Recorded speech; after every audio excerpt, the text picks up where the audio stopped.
भारत के पड़ोसी देश श्रीलंका के बाद अब नेपाल में भी गंभीर आर्थिक संकट के बादल मंडरा रहे हैं। बात होने लगी है कि नेपाल कुछ ही दिनों में श्रीलंका की राह पकड़ सकता है।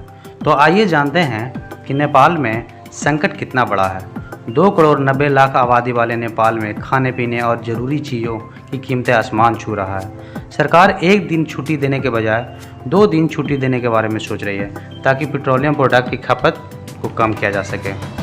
हालात 2015 में आए विनाशकारी भूकंप के वक्त से भी बुरे वक्त बताए जा रहे हैं, लेकिन नेपाल में ये हालात आखिर इतनी जल्दी उत्पन्न कैसे हुई, तो इसके मोटे तौर पर 3 वजहें बताई जा रही है।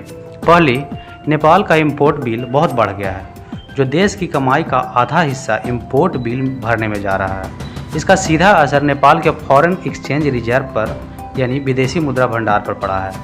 नेपाल में सिर्फ 6 महीने में 1 ट्रिलियन विदेशी सामान खरीद लिया है। आमतौर पर किसी देश के पास इतना विदेशी मुद्रा भंडार होना चाहिए कि जिससे वह 7 महीने का आयात आराम से किया जा सके, लेकिन नेपाल ने विदेशी मुद्रा भंडार इससे कम है। वार्निंग दिया गया है कि यूक्रेन युद्ध की वजह से पेट्रोलियम के दाम बढ़े तो उससे और विदेशी मुद्रा भंडार नेपाल में कम हो सकता है।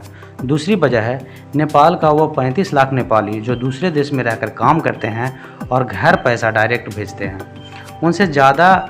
उनमें से ज़्यादा middle east, south east India में काम करते हैं।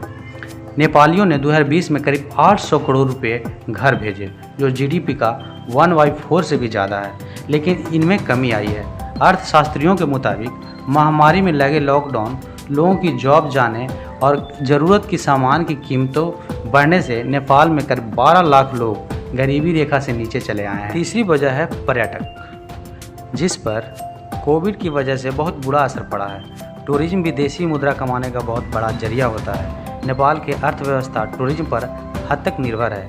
नेपाल सरकार अब तक क्या कदम उठाए हैं नेपाल के ये हालात सुधारने में? नेपाल सरकार ने सोना, गाड़ियाँ जैसे लग्जरी और दूसरे गैर जरूरी सामान को आयात करने में कमी लाने की बात कही है। नेपाल सरकार ने यह भी कहा है कि पेट्रोलियम प्रोडक्ट को कम खपत करने का तरीका ढूंढा जा रहा है। अब आखिरी सवाल ये उठता है कि नेपाल की हालात श्रीलंका जैसे हो जाएंगे? कई आर्थिक विशेषज्ञों का कहना है कि नेपाल जल्द ही श्रीलंका के रास्ते जा सकती है। हालांकि नेपाल सरकार इससे इनकार कर रही है। दोनों देशों की तुलना करें तो श्रीलंका की आबादी 2 करोड़ 17 लाख की है, वहीं नेपाल की आबादी 2 करोड़ 90 लाख की है। श्रीलंका की इकोनॉमी का साइज 8,000 करोड़ का है, जबकि नेपाल की इकोनॉमी का साइज 3,500 करोड़ डॉलर की है। विदेशी मुद्रा भंडार की बात करें तो श्रीलंका के पास 200 करोड़ डॉलर का रिजर्व है, वहीं नेपाल के पास 958 करोड़ डॉलर का रिजर्व है। दोनों देशों पर कर्ज की बात करें तो श्रीलंका के पास उसके जीडीपी का 120% कर्ज है, वहीं नेपाल का यह आंकड़ा मात्र 43% है। गौर करने वाली बात यह है कि श्रीलंका इस साल 400 करोड़ विदेशी कर्ज लौटाने भी हैं, वहीं नेपाल को करीब 33 करोड़ डॉलर विदेशी कर्ज लौटाना है। एक तरह श्रीलंका में महंगाई 14% है, वहीं नेपाल इससे आधी यानी 7%। नेपाल भी ज़्यादातर चीज़ें इंपोर्ट करता है, जैसे पेट्रोलियम, खाने का सामान, चीनी, दालें, दवाएं, ट्रांसपोर्ट जैसे ज़रूरी चीज़ों का आयात करता है।